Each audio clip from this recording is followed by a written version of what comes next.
Salut à toi, et on se retrouve pour une nouvelle vidéo. Aujourd'hui, tu regardes l'épisode 4 de Tech That News.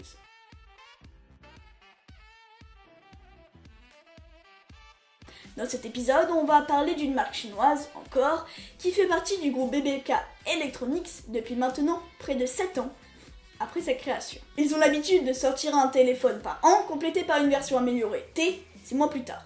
J'imagine que tu as compris et que tu sais lire un titre, je parle bien évidemment de OnePlus. Leur réputation n'est plus à faire, sans aucun doute, et leur succès est plus mondial grâce à leur intégration dans de nombreux pays à travers le globe, mais aussi grâce à leur succès qui est plus mondial, plus États-Unis, plus européen que chinois, où ils sont un peu là. Ils sont pas les tops dans le top en Chine, mais dans les autres pays, ils sont au top du top. Leur but à chaque téléphone étant de proposer un smartphone avec des rapports qualité-prix excellents, avec des smartphones équilibrés et performants pour entre 500 et 600 € chaque année, chaque modèle qui sort. Bref, revenons à nos moutons, ou plutôt à nos téléphones. Le dernier en date de cette marque est le numéro 7 de ce nom, le OnePlus 7. Dans cette vidéo, je vais vous dire tout ce qu'on peut lui attendre et toutes les fuites qu'on a pu croiser sur ce superbe téléphone. Comme d'habitude à chaque nouveau téléphone, on aura de gros changements globaux, que ce soit en design, en performance ou en photographie. Niveau design global, la source est fiable, c'est Onyx qui a un passé très succinct et les fuites étaient juste dans son passé, donc là vous inquiétez pas, c'est juste ces fuites sur le design global. En 2018, OnePlus avait cédé à la mode de l'encoche avec le OnePlus 6 et le OnePlus 6T pour maximiser la taille de l'écran sur la face avant de cet appareil. Sur le OnePlus 7, cette encoche devrait disparaître pour laisser place à une caméra rétractable. La caméra rétractable n'est pas nouvelle et nous avons pu l'observer par exemple sur le Vivo Nex S, une marque Vivo d'ailleurs qui fait partie du même groupe BBK Electronics que OnePlus.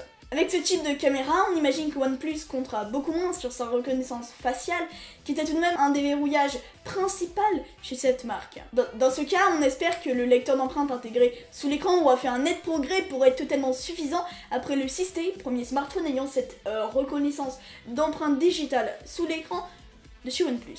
Pour continuer de parler du design global, on retrouve une très grande surface d'écran grâce à l'oubli de l'encoche et aux minimisations des bords sur les côtés et en haut, et on aura donc une expérience bord à bord assurée. Ça c'est plutôt sympathique de regarder un film ayant des bords minuscules, c'est une expérience de malade. Pour finir, on peut remarquer au dos du téléphone un ensemble de 3 caméras, sur le même design que le OnePlus 6T, mais simplement avec une 3e caméra. Passons maintenant à la fiche technique. La source n'ayant pas de passé, c'est d'ailleurs un revendeur, nous ne pouvons pas dire la justesse de ces spécificités, mais nous pouvons tout de même prédire et s'amuser à pronostiquer la fiche technique de ce futur téléphone. On retrouve sans surprise le Snapdragon 855, le processeur le plus rapide à ce jour, qui équipe le Xiaomi Mi 9 par exemple. Il est super bon sur AnTuTu, on a des scores super hauts. Pour compléter ceci, une rumeur dirait qu'il serait équipé d'une toute nouvelle génération de stockage, le UFS 3.0. Cette nouvelle génération promet une bande passante multipliée par 2 qui devrait permettre un bond en performance, en particulier à l'installation et à l'ouverture d'applications. On ne retrouvera toujours pas la charge sans fil, c'est confirmé par OnePlus, et oui, cette marque-ci compte compenser ce manque avec leur charge très rapide en USB Type C. Alors leur charge très rapide est tout de même connue, mais là on se retrouve avec une charge qui ferait un bond en puissance, en rapidité, phénoménal. On va le faire tout de suite avec la fiche technique complète. On retrouve un écran AMOLED de 6,5 pouces ou 6,41 pouces, nous ne savons pas trop, mais dans tous les cas, ce sera un grand écran AMOLED avec des petits bords, donc super écran, ça aucun doute, en Full HD+. Ensuite, on retrouve sans aucun doute un triple appareil photo dorsal de 48 millions de pixels, plus 20 millions de pixels, plus 5 millions de pixels. Le 48 millions de pixels serait une caméra classique sous le IMX 586 de chez Sony, qui équipe par exemple le Xiaomi Mi 9.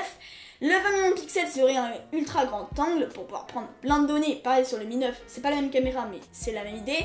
Et 5 millions de pixels serait simplement un téléobjectif pour pouvoir faire le mode portrait et un zoom optique. Ensuite nous avons un appareil photo frontal pop-up comme je vous l'ai dit de 16 millions de pixels en f1.9. Bon, aucun doute, super caméra frontale.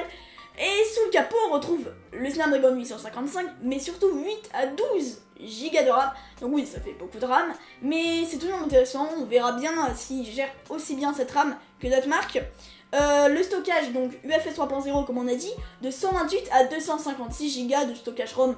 Donc oui, il n'y aura pas de 64, c'était déjà comme ça sur le 6T, aucun doute. Une batterie de 4000 mAh avec charge très rapide de 44 watts Et ça, c'est vraiment dément. Alors, on trouve déjà une très grosse batterie de 4000 mAh. C'est rare sur du haut de gamme. En général, on se retrouve à 3500 mAh.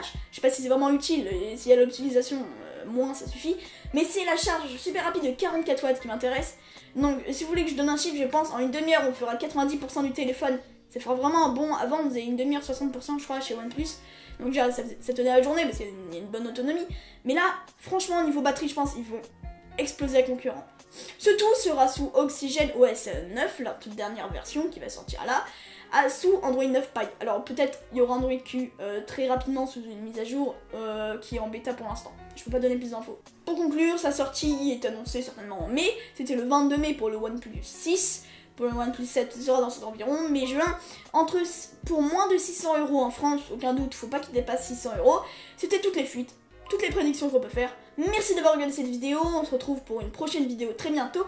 N'hésite pas de t'abonner, de mettre un pouce bleu, de commenter, de partager, mais aussi de me suivre sur mes réseaux sociaux, que ce soit Twitter et Instagram, d'aller checker mon blog et de rejoindre le serveur Discord si l'envie t'en prend. Ciao, on se retrouve pour une nouvelle vidéo très bientôt. C'était Augustin.